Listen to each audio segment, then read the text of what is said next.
conflictos entre el diablo y los ángeles queriendo arrebatar nuestra vida, pero ahí está la mano de Dios cubriéndonos. El viernes en la tarde venía de mi trabajo en el Highway 10 y yo corro bien despacito, ¿verdad? Venía 75 millas por hora. Y siempre me dicen, maneja despacio. Pues sí, yo manejo despacio, pero mi troquita cuando corre a 55 empieza a temblar. Como que no le gusta tampoco. Ya nomás le doy a 70 y ya va feliz mi troquita. Pero les decía, Dios nos cuida. De repente oí un tronido, mi troca se la dio y se empezó a mover un poquito. Me agarré del volante, se quebró el brazo, el CB Jones de enfrente. Y a esa velocidad pues se tardó, frené y no frenaba y me tardé yo creo como 1,5 millas para que frenara por sí sola, pues no había forma de pararla y había muchos carros, pero vuelvo a decir, la mano de Dios siempre está sobre sus hijos, siempre está para cuidarnos. Les decía ahorita al principio, nosotros no vemos que se está tramando en los aires. Pero sí, ya cuando vemos lo que acontece y vemos que gracias a Dios no pasó nada, no provoqué ningún accidente, Dios me libró, no me pasó absolutamente nada, venía así como viene la velocidad, así traigo el volumen de las bocinas con el sonido a cante y cante. Por eso yo les he dicho siempre a los hermanos que están en la clase, alaben a Dios en todo momento. Es bien importante alabar a Dios en todo momento, porque Él habita en medio de la alabanza de su pueblo. Él habita en medio de la alabanza de su pueblo. Y cuando usted está alabando a Dios, Él dice, yo estoy ahí. Y yo lo creo. Y lo pude ver. Yo no sé qué hubiera pasado si hubiera venido oyendo canciones, ¿verdad? A lo mejor hubiera pasado otra cosa. Pero venía la presencia de Dios ahí conmigo y fue lo que me cubrió. Entonces yo por eso estoy bien agradecido con el Señor. Porque como dice el canto, su mano me sostiene. Y hasta aquí podemos decir, hasta aquí nos ha ayudado Dios. Dios es bueno, hermanos, Dios es bueno, definitivamente. Bien, vamos a entrar al consejo de la palabra de Dios en esta mañana. Y lo vamos a encontrar en Lucas capítulo 10, versículo 30. Desde que empecé a predicar las parábolas, he aprendido mucho de ellas. La primera vez que hablé de las parábolas les dije que yo le había dicho al Señor, ya no quiero predicar fuerte ni a pedradas como luego se dice, pero dije voy a predicar parábolas porque son más sencillas, son como para niños. Me ha pegado, en cada una de las parábolas me ha tocado mi porción. Yo sirvo mi parte y les dejo a ustedes que agarren lo suyo, ¿verdad? Decía una vez un predicador, a mí me gusta vender ropa, dice. Agarro la que me gusta y después usted se pone la que a usted le acomoda, ¿verdad? Entonces dije, ok, pues está bien, vamos a entrar por ahí entonces. ¿Lo tiene, hermanos? El Evangelio según San Lucas, versículo 10, versículo 30 en adelante, dice en el nombre del Padre, del Hijo y del Espíritu Santo. Respondiendo Jesús dijo, un hombre descendía de Jerusalén a Jericó y cayó en manos de ladrones, los cuales le despojaron e hiriéndole se fueron, dejándole medio muerto. Aconteció que descendió un sacerdote por aquel camino y viéndole pasó de largo. Asimismo, un levita, llegando cerca de aquel lugar y viéndole, pasó de largo. Pero un samaritano que iba de camino, vino cerca de él y viéndole, fue movido a misericordia. Vamos a dejarlo hasta ahí solamente. Yo creo que el resto lo sabemos muy bien, la historia de la parábola. Pueden ocupar sus lugares, hermanos. Damos gracias a Dios por su palabra. Es bendecida. Esta parábola es muy conocida yo creo que por todos. Y siempre incluso cuando vemos a alguien que ayuda a otra persona, decimos, tiene un corazón de buen samaritano. Por la historia, por la parábola. Pero para entender la parábola, tenemos que entender los antecedentes. Tenemos que entender en qué momento ocurre la parábola. Tenemos que entender qué es lo que está pasando. Tenemos que entender qué es lo que está preguntando el doctor de la ley. Porque no es una persona cualquiera quien está preguntando, es un doctor de la ley. Él sabe lo que es la parábola, Él sabe lo que quiere llevar, Él sabe lo que está preguntando, Él conoce lo que está preguntando, Él sabe la respuesta, mas sin embargo Él lanza una pregunta o lanza una pregunta a Jesús. Tenemos que entender cuál es la problemática que había acontecido en aquellos lugares. ¿Ante cuál situación se presenta esta parábola? ¿Y ante quién y a quiénes Jesús les está respondiendo esta parábola? Si usted lee la parábola así como va de corrido, sin entender los antecedentes, no tiene razón. Es una parábola muy simple, muy sencilla, y alguien puede decir, pues se trata de ayudar al prójimo, nada más. Pero sí, pero la pregunta es, ¿quién es mi prójimo? Y usted puede decir, pues el vecino cercano. Para nosotros que ya entendemos algo acerca del prójimo, podemos entender y pues se puede hacer fácil entender que el prójimo es el vecino. Pero para los judíos en aquel tiempo, ¿quién era el prójimo para los judíos? ¿Por qué este hombre, por qué este doctor lanza esa pregunta? ¿Quién es mi prójimo? ¿Qué acaso él no sabía, siendo un doctor de la ley? Siendo un doctor que conocía la ley, sabía lo que estaba escrito en la ley. ¿Cómo se atreve a preguntarle a Jesús y decirle, ¿quién es mi prójimo? ¿Por qué lanza él esta pregunta? ¿Cuál es la situación? Si usted mira el versículo 25.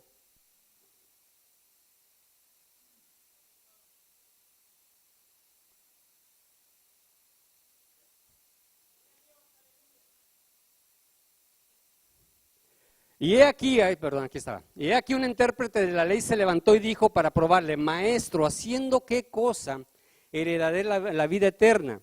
¿Cuál es la situación de esta pregunta? ¿Cuál es el motivo de hacer esta pregunta a Jesús? Y como que ya a esa gente les gustaba saber acerca de la vida eterna, porque anteriormente también había venido otro joven y le había preguntado, ¿haciendo qué puedo heredar la vida eterna? Y es una pregunta muy válida, porque incluso nosotros deberíamos de hacer la misma pregunta. ¿Qué puedo hacer para heredar la vida eterna? Porque eso es lo que estamos buscando, ¿o no?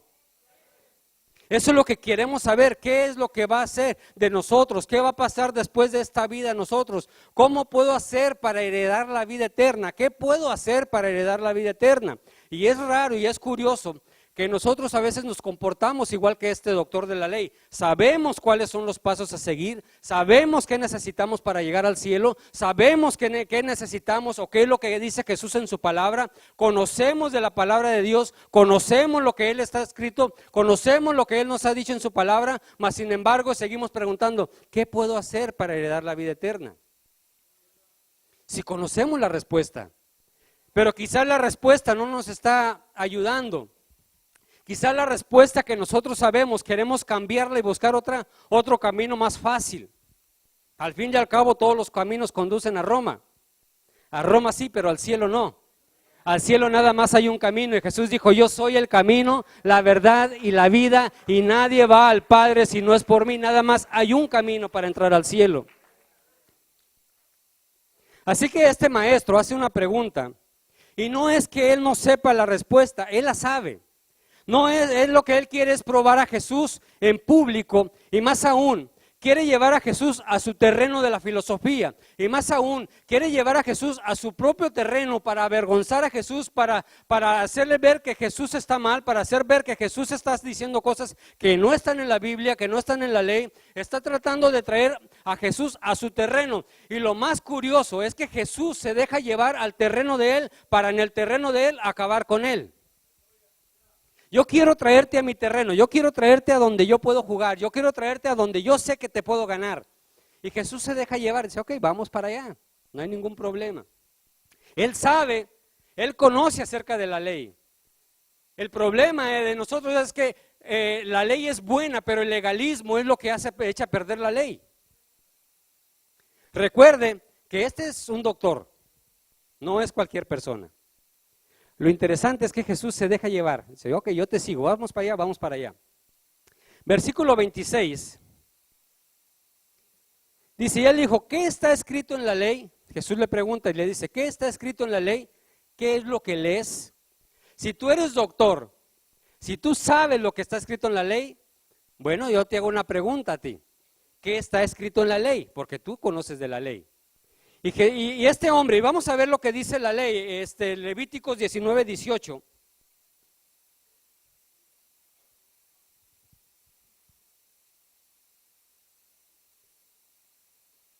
Levíticos 19:18 dice, no te vengarás,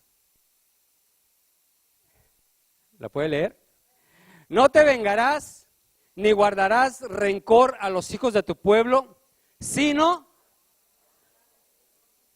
como a ti mismo. ¿Y quién firma? Yo, Jehová.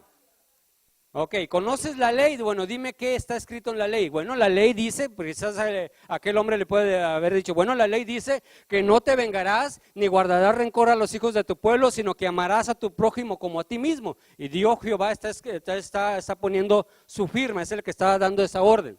Bien, ya tenemos una parte de la ley. La otra parte, Deuteronomio 6:5. Les digo, tenemos que entender todo el entorno acerca de la parábola para saber qué estaba pasando ahí. Deuteronomio 6:5 dice, y amarás a Jehová tu Dios de todo tu corazón, de toda tu alma y con todas tus fuerzas. Ahí está la otra parte de la ley. El hombre le pregunta y le dice, bueno, ¿qué haciendo qué puedo heredar la vida eterna? Dice, bueno, ¿conoces la ley? Sí, ¿qué está escrito? Amarás a Jehová tu Dios con todo tu corazón y a tu prójimo como a ti mismo. En esto se resuelve toda la ley. Perfecto, dice Dios. Sí conoces la ley. Sí sabes lo que está escrito ahí. Quiere decir que sí no eres cualquier persona del pueblo, eres una persona que conoce la ley. ¿Cuántas tablas tenía la ley? 2. De los 10 mandamientos, 2. La primera tabla tenía seis mandamientos. La primera tabla tenía 4 mandamientos, la segunda tenía 6 mandamientos. En la primera, los primeros 4 se refieren acerca de amar a Dios, de cómo debe ser nuestra relación con Dios. La segunda se refiere a cómo debe ser nuestra relación con el prójimo. Entonces, aquí hay algo muy importante. Para ver mi relación con Dios, tengo que ver cómo es mi relación con el prójimo.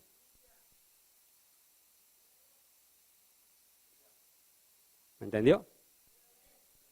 ¿Quiero saber cómo está mi relación con Dios? Perfecto. Pregúntese cómo está su relación con el prójimo y ahí va a tener algo muy importante. Si mi relación con mi prójimo es mala, entonces mi relación con Dios no puede ser perfecta. Si mi relación con mi prójimo es de hablar de mal de él, es de criticarlo, es de estarlo pisoteando cuando está en el piso, entonces no puedo decir que soy una persona que alaba a Dios, que glorifica a Dios, que está perfectamente delante de Dios, porque es una gran mentira. Mi relación con Dios demuestra, o mi relación con mi prójimo me va a demostrar cómo es mi relación con Dios. Si yo puedo amar a mi prójimo, entonces puedo amar a Dios. No hay otro camino. Por eso le decía, para llegar al cielo solamente hay un camino y nosotros, usted y yo lo sabemos. El problema es de que queremos buscar un atajo más cerca, porque no amar a mi prójimo.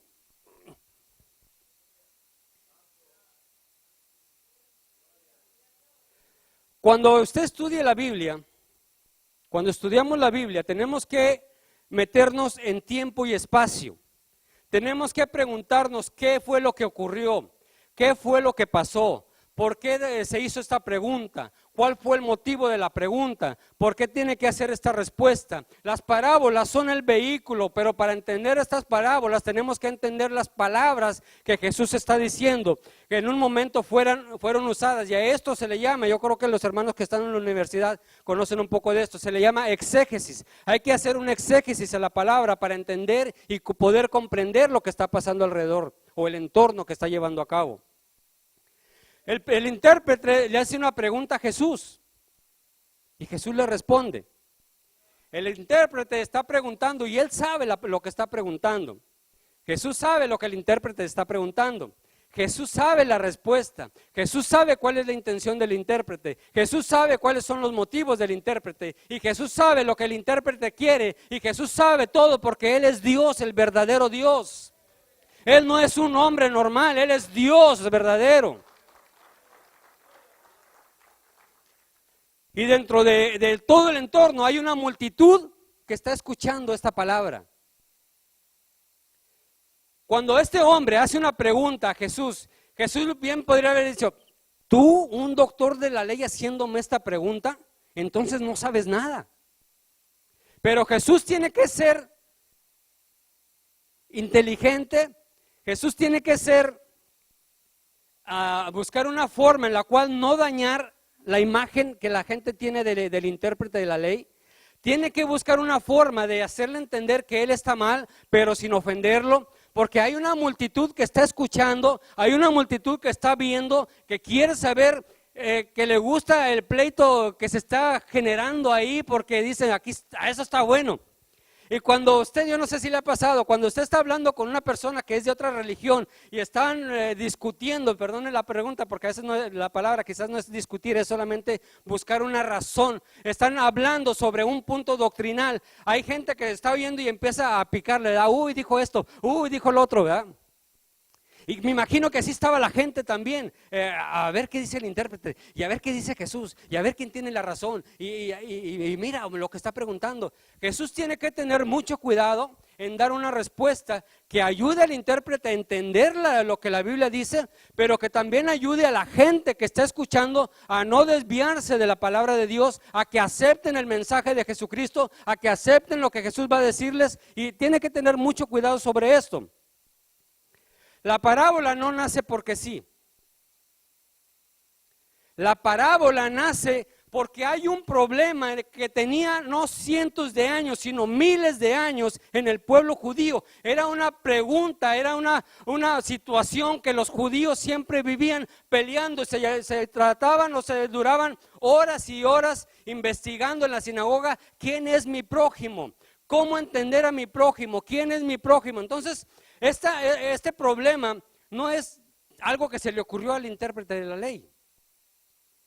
Eran cientos de años que se vivían preguntando quién es mi prójimo.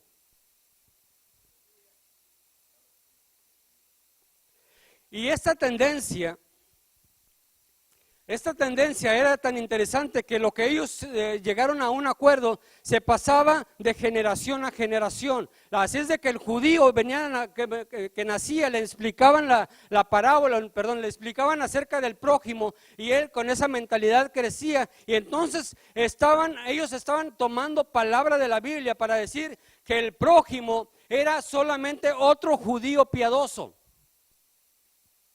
Mi prójimo es otro judío piadoso.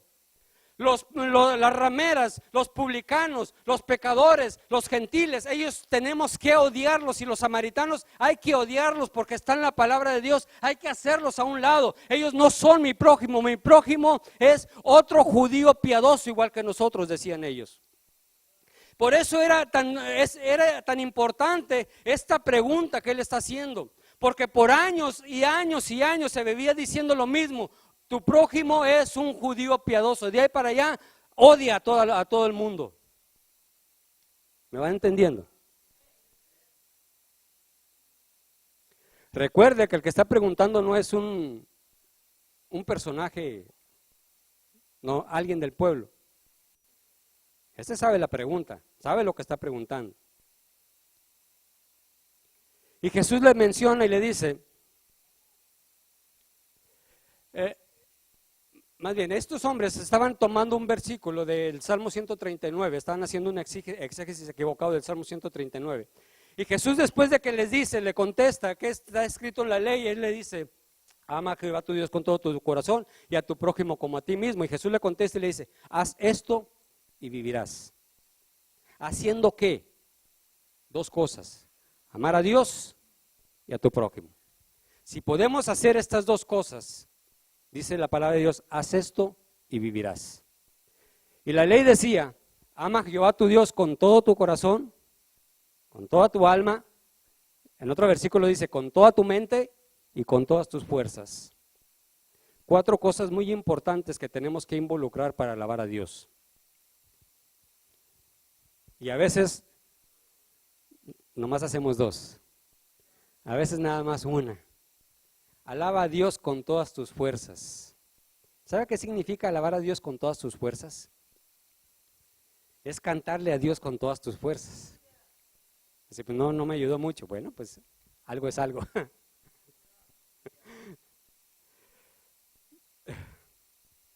Lucas capítulo 10, 29.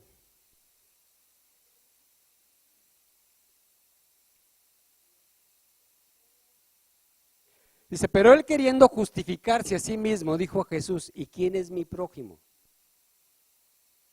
Esa pregunta le está diciendo a Jesús, a ver, tú dices que ame a mi prójimo, pero nosotros tenemos entendido que nuestro prójimo es un judío piadoso igual que yo.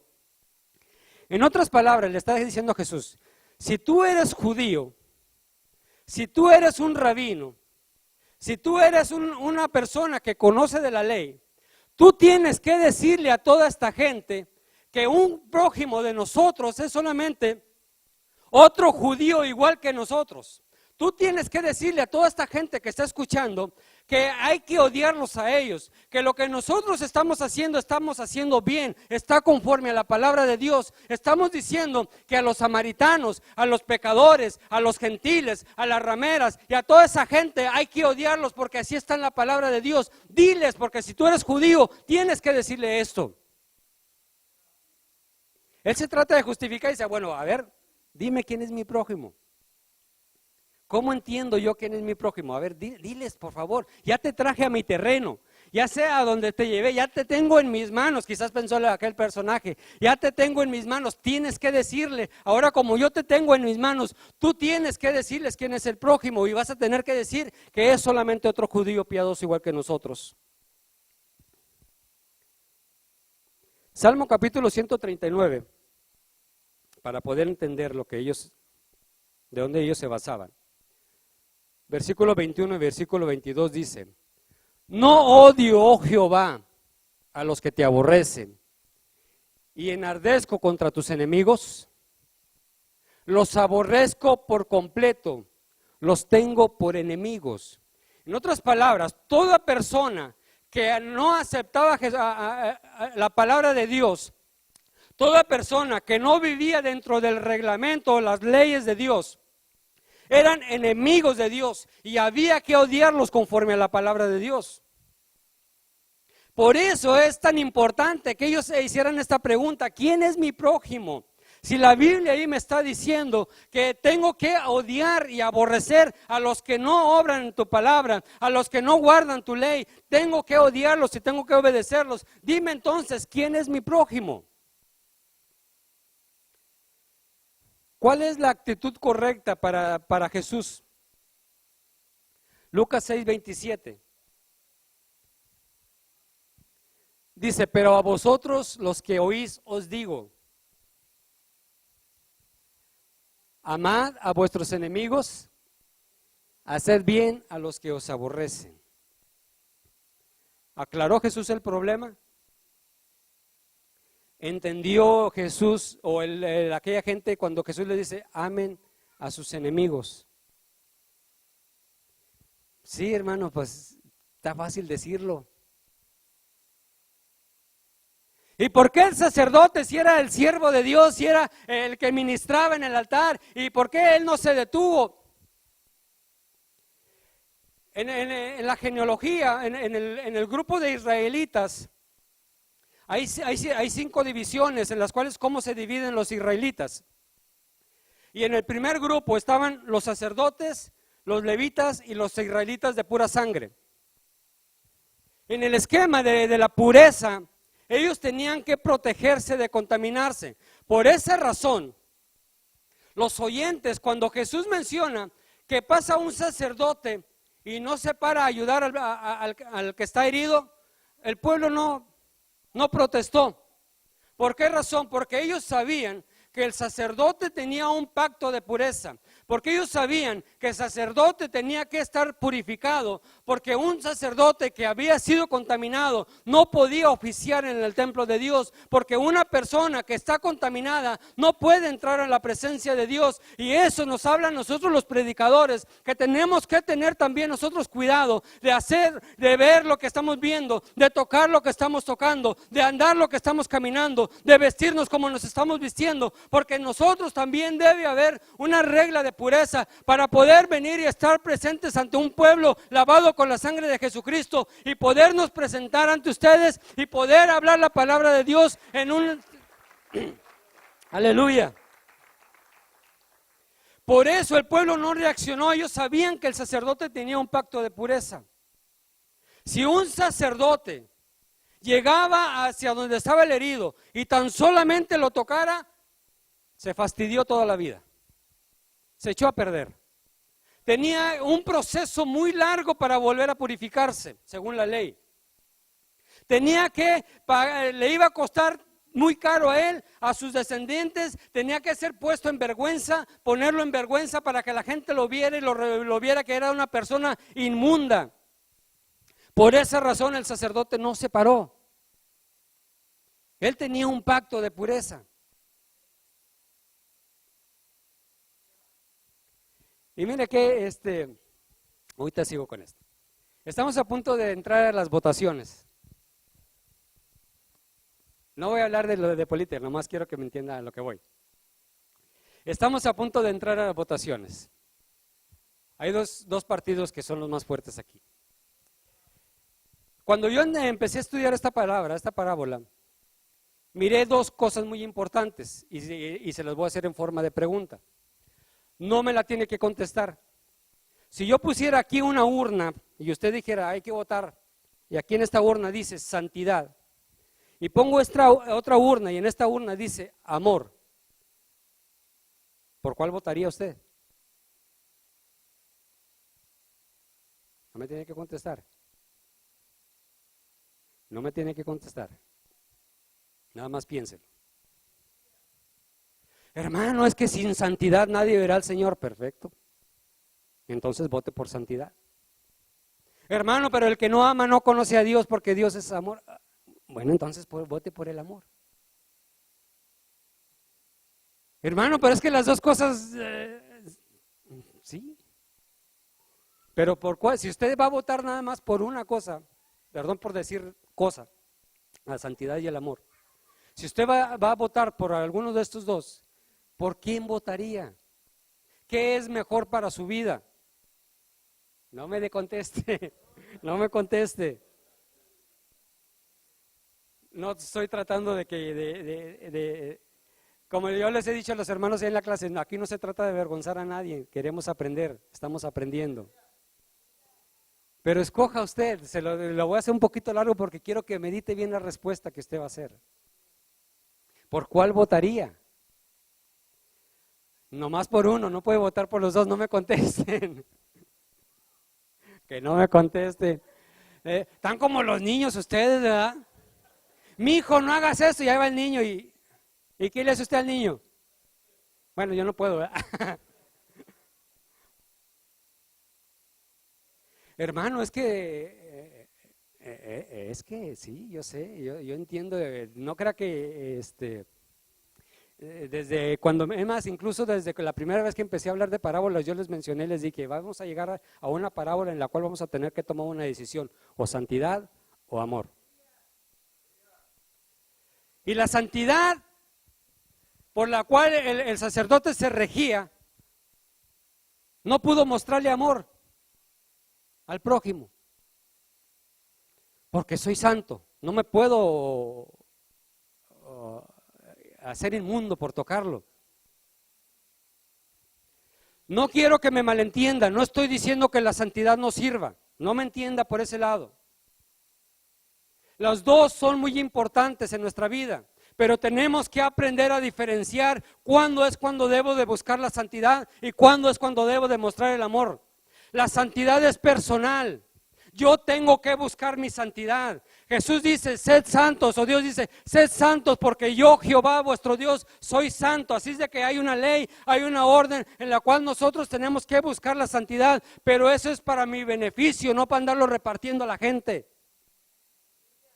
Ah, la hermana mira cómo viene, oh, el hermano mira cómo anda, oh, mira, usted busque su santidad. Cuando usted no busca su santidad, se convierte como esta persona. Ah, ya se me apagó esto, pero se enojó. ¿Me está entendiendo? No estoy diciendo que sean malos.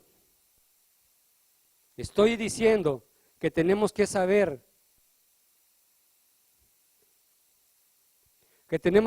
diferenciar las cosas, dónde poner cada uno en su lugar. Usted puede ser una persona muy santa, muy separada de Dios, muy perfecta para Dios, pero si no muestra amor, no sirve. Oh, es que yo soy santo, yo voy a la iglesia todos los días, yo oro, yo ayuno, yo doy mis... No estoy diciendo que esté mal, tengo que estarlo repitiendo esto porque la otra vez, no me acuerdo, el pastor dijo una palabra y la tomaron mal. Tenemos que entender a qué estoy llegando con estas palabras. No estoy diciendo que estoy mal, pero a veces eso nos hace como la parábola de la vez pasada que hablé acerca del publicano, ¿verdad? Señor, te doy gracias que yo no soy como ellos. ¿Le sirvió la oración de él? No le ayudó mucho, que digamos. Por esa razón, los oyentes de Jesús no reaccionaron negativamente al escuchar que un sacerdote y un levita pasaron y no lo ayudaron. Números 19:11.